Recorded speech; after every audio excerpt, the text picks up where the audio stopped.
جن لوگوں کو الومناٹی، ڈارک ویب اور اس جیسی شیطان کی پرستش کرنے والی کچھ تنظیمیں، کچھ پیتھیٹک ریئلٹیز کے بارے میں پہلے سے علم تھا، ان لوگوں کو ایپسٹین فائلز کے یہ مواد کو دیکھ کر زیادہ شوق نہیں گزرا، بس اس بات کی اذیت ہے کہ جن چیزوں کے بارے میں پہلے سے پڑھتے اور میں سنتے آیا ان کو اپنی آنکھوں سے دیکھنا کس قدر اذیت ناک ہو سکتا ہے۔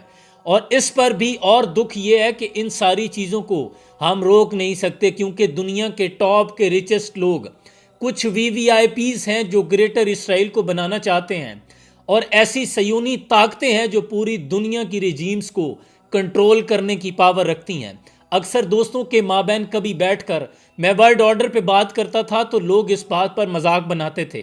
میں کہتا تھا کہ یہ وہ قوتیں ہیں، یہ وہ تھنک ٹینکس ہیں جو پوری دنیا میں کہاں کس کی حکومت ہوگی یہ فیصلہ بھی وہ کرتے ہیں، لیکن تب لوگ یقین نہیں کرتے تھے۔ آج جب ایپسٹین فائلز کا یہ ڈیٹا لیک ہوا ہے تو اس کے بعد یہ حقیقتیں آشکار ہوئی ہیں، اور یہ جنگ ازل سے ہے، یہ آدم اور شیطان کی جنگ ہے۔ یہ تمام لوگ جس بال بت کی پرستش کرتے ہیں، جس کے سامنے یہ معصوم پھولوں اور کلیوں کو مسل رہے ہیں، ان کی قربانیاں پیش کر رہے ہیں اپنے بال دیوتا کو خوش کرنے کے لیے، یہ وہ ساری صیونی طاقتیں ہیں جن کا مسیحا دجال ہے، اور یہ شیطان کے پیروکار لوگ ہیں۔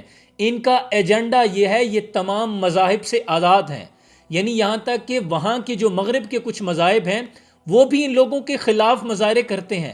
وہ کہتے ہیں کہ یہ ہماری بھی جو مورل ویلیوز تھی ان سے بھی گرے گزرے لوگ ہیں۔ یہ LGBTQ ہومو سیکشوالٹی، یہ ان کا جو شیطان ہے جس مذہب کی یہ پرستش کر رہے ہیں وہ کسی مذہب کو نہیں مانتا۔ ان کے نزدیک تمام مذاہب جو ہیں وہ قید ہیں، یعنی آپ کا جو جی چاہتا ہے کریں۔ یہ تمام کے تمام لوگ اس قدر غلیظ حرکتیں کرتے ہیں۔ ڈارک ویب کے کچھ آرٹیکلز ہیں جن کے بارے میں یہاں بات نہیں کر سکتا، یعنی ان کے نزدیک ہر وہ کام جو آپ کو لگتا ہے نا کہ یہ غلط ہے، وہ ان کے مذہب میں ان کی عبادت ہے۔ نائٹ کلب، ہومو سیکشوالٹی، ہم جنس پرستی، LGBTQ، یہ ٹرانسجینڈرز کس طرح کھل کے سامنے آ رہے ہیں۔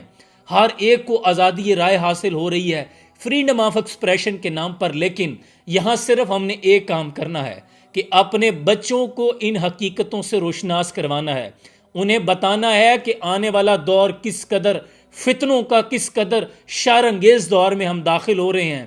اپنے ایمانوں کی ہم نے کیسے حفاظت کرنی ہے۔ شیطان کی ازل سے آدم سے یہ دشمنی تھی کہ میں اس کو سجدہ نہیں کروں گا۔ اللہ نے کہا یہ اشرف المخلوقات ہے۔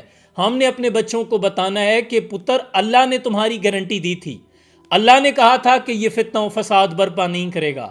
جب آپ صرف یہ سوچ لیں گے کہ اللہ نے مجھے نائب کردہ بنایا ہے اور وہاں میری رب نے میری گواہی دی تھی، لیکن شیطان نے کہا تھا کہ اللہ میں تیرے بندوں کو بھٹکاؤں گا، انہیں ایکسیس ہے اس کے پاس کہ وہ تمہارے دماغوں میں وسوسے تک ڈال سکتا ہے۔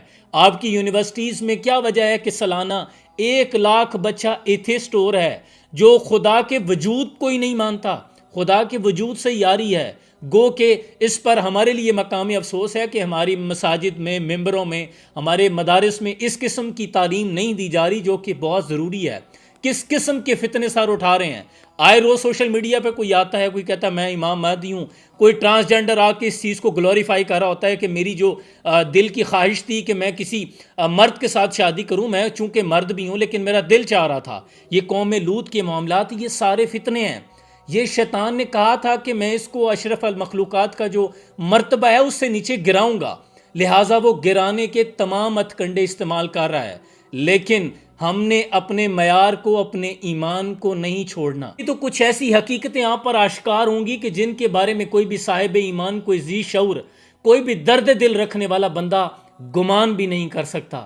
لہٰذا ہم نے اپنی اور اپنی آنے والی نسلوں کی ایمان کی حفاظت کرنی ہے۔